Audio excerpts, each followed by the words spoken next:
तो नमस्कार दोस्तों, आपका स्वागत करता हूं मेरी एक और एक्साइटिंग एक और ब्रांड न्यू वीडियो में।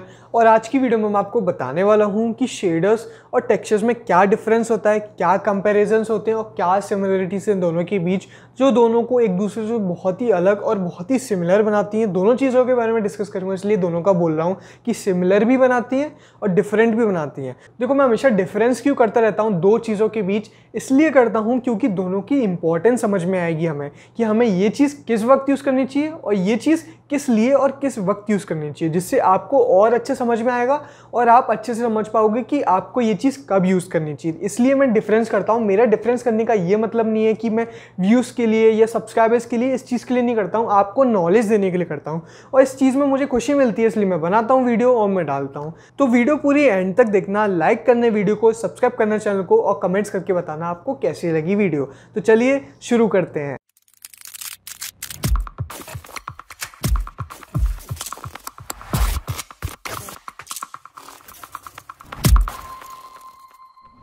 तो दोस्तों, जैसा कि हमें पता है कि शेडर्स और टेक्सचर्स क्या होते हैं। अगर नहीं पता तो लास्ट वाली वीडियो जाकर देख लेना, उसमें मैंने डिटेल में बताया है। डिटेल नाम ध्यान रखना, डिटेल वर्ड में बताया है पूरा कि टेक्सचर क्या होता है, शेडर्स क्या होता है। नहीं पता तो जाकर देख लेना। एक बार ईजी फॉर्म में बता देता हूँ, डिटेल में नहीं बताऊँगा, एकदम ईजी में, तो शायद आपको समझ में आए कि नहीं आए। देखो, शेडर्स क्या होता है, हम किसी भी मॉडल को बनाते हैं, मॉडल में कोई भी एक कलर देना है, कोई भी एक फील देना है उसका कि हाँ ये ब्राउन कलर का, ये वाइट कलर का है, तो उसके लिए शेडर्स यूज़ करते हैं। बट अगर उसमें डिज़ाइंस देने हैं, मतलब समझो आपके मोबाइल के बैक कवर पे कोई डिज़ाइन है, आपने बैक कवर माया में बनाया, आपको एक डिज़ाइन देना, तो उस डिज़ाइन को क्रिएट करने के लिए आपको फोटोशॉप में बनानी पड़ेगी या सब्सटेंस पेंटर में बनानी पड़ेगी, या आपके हिसाब से जो सॉफ्टवेयर आपको अच्छा लगे आप वो यूज़ कर सकते हो। उस टेक्सचर को इंपोर्ट कर सकते हो माया में और उसको अच्छे से रेंडर कर सकते हो। ये होता है टेक्सचर का मीनिंग, ये होता है शेडर्स का मीनिंग। इस बात का ध्यान रखना, इससे ज़्यादा नहीं बताऊंगा, आपको लास्ट वीडियो जाके देखनी पड़ेगी। तो सबसे पहले बात करते हैं दोनों के बीच एक क्या सिमिलरिटी है जो दोनों को बहुत ही स्पेशल और बहुत ही एक जैसा बनाती है।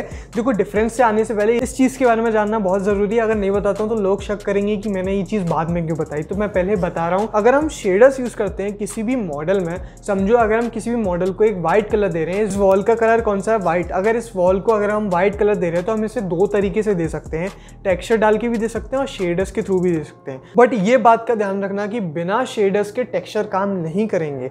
अगर हम कोई मॉडल में एक टेक्सचर डालना चाहते हैं तो उसमें सबसे पहले हमें शेडर्स ऐड करना पड़ेगा, उसके बाद उसमें हम टेक्सचर यूज़ कर पाएंगे।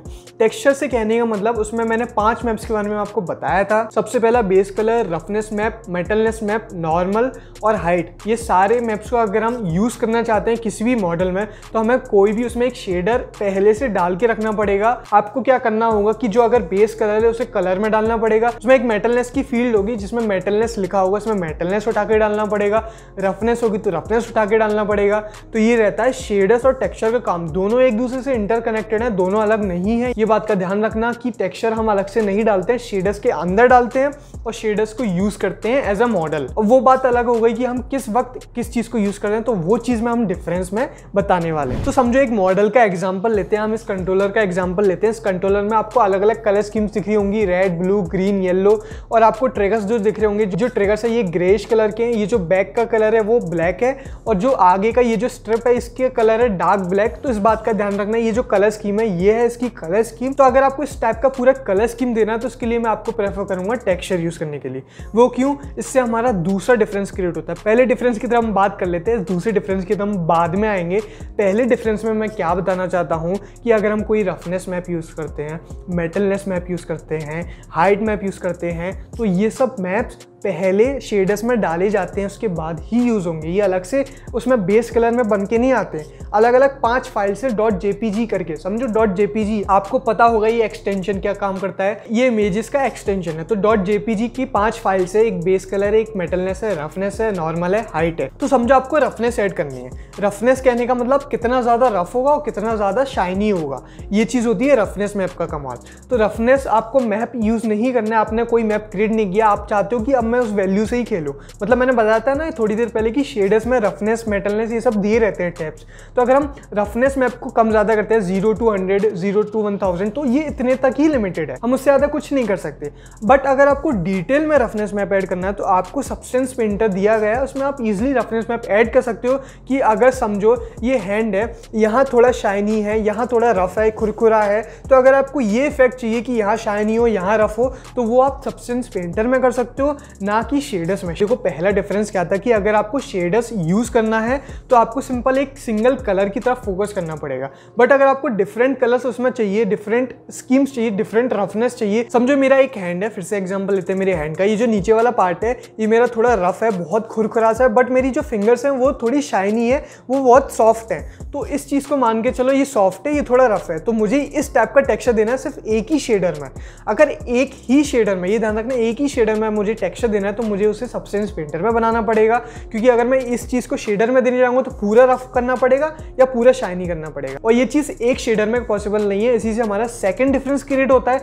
क्या होता है कि अगर हम अपने कंट्रोलर की तरफ देखें तो इसमें बहुत सारे कलर्स हैं, तो अगर आपको ये सारी चीज़ें सिर्फ एक शेडर में देनी है, मतलब एक शेडर, आपने ये पूरे मॉडल को सिलेक्ट किया, समझो ऐसे पूरे हाथ से पकड़ लिया माया में, आपने बस एक शेडर उठा के इसमें पटक दिया बस, तो आपका रेंडर टाइम लगेगा कम। ये हमारा दूसरा डिफरेंस क्रिएट होता है। अगर आप सिर्फ एक या दो या बहुत कम शेडर्स यूज करते हो अपनी माया फाइल में या कोई भी मॉडल में, तो आपका रेंडर टाइम कम हो जाएगा। मतलब जो 5 मिनट में रेंडर होता था वो 1 मिनट में होगा या 2 मिनट में होगा, मतलब आपकी कंप्यूटर के स्पेसिफिकेशन के अकॉर्डिंग। इस बात का ध्यान रखना। ये था हमारा दूसरा डिफरेंस। अब हम बात करते हैं कि शेडर्स को हम कौन कौन से मॉडल्स में यूज कर सकते हैं और कब यूज कर सकते हैं, और टेक्सचर को हम कौन से मॉडल्स में यूज कर सकते हैं और कब यूज कर सकते हैं। देखो जो शेडर्स होता है, शेडर्स आप अपने फेस के ऊपर, मतलब जो मॉडल बनाया है आपने, आप उसमें फेस के ऊपर, हेयर्स के ऊपर, और जो ऑब्जेक्ट्स होते हैं, मान के चलो ये वॉल ही है, वॉल का एग्जांपल लेते हैं। वॉल में एक जो व्हाइट कलर है, तो आपको सिर्फ व्हाइट कलर देना है, तो आप इस वॉल पे व्हाइट कलर दे सकते हो। मतलब एक आपको फोकस क्रिएट करना पड़ेगा एक मॉडल के ऊपर कि वो मॉडल क्या शोकेस कर रहा है।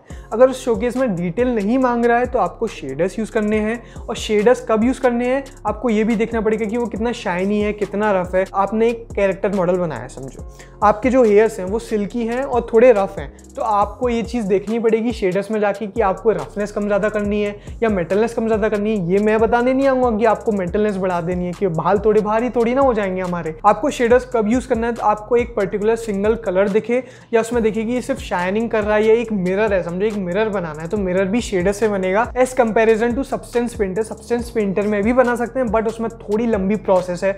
आप शेडर्स में बनाने जाओगे मिरर तो बहुत ईजिली बन जाएगा। तो ये कुछ मॉडल्स हैं, तो बहुत हज़ारों लाखों मॉडल्स बता दूं, बट ये वीडियो बहुत ज़्यादा लंबी हो जाएगी, तो मैंने जस्ट शॉर्ट में बताया कि ये फोकस करना मॉडल पर कि अगर सिंगल कलर शो कर रहा है, सिंगल डिज़ाइन शो कर रहा है, मिरर इफेक्ट शो कर रहा है, या ट्रांसपेरेंट या ट्रांसलूसेंट, या इनमें से कोई भी रिलेटेड सिर्फ एक चीज़ पर फोकस कर रहा है ना, उसके लिए आपको शेडर्स यूज़ करना है। बट अगर टेक्सचर यूज़ करना है आपको, तो ये चीज़ का ध्यान रखना है, उसमें हज़ारों लाखों डिज़ाइंस हैं, ये है वो है। कीबोर्ड का एग्जांपल ले लें, कीबोर्ड में ये जो अल्फ़ाबेट्स है, इन अल्फ़ाबेट्स के आपको ABCD लिखनी है इनमें, तो इनके लिए आपको क्या है, टेक्सचर यूज़ करना पड़ेगा। ये आप शेडर्स में कैसे भी नहीं कर सकते। जो लिखा हुआ काम है ना, वो तो कंपलसरी टेक्सचर में ही होगा, शेडर्स में कैसे भी नहीं हो सकता वो चीज़।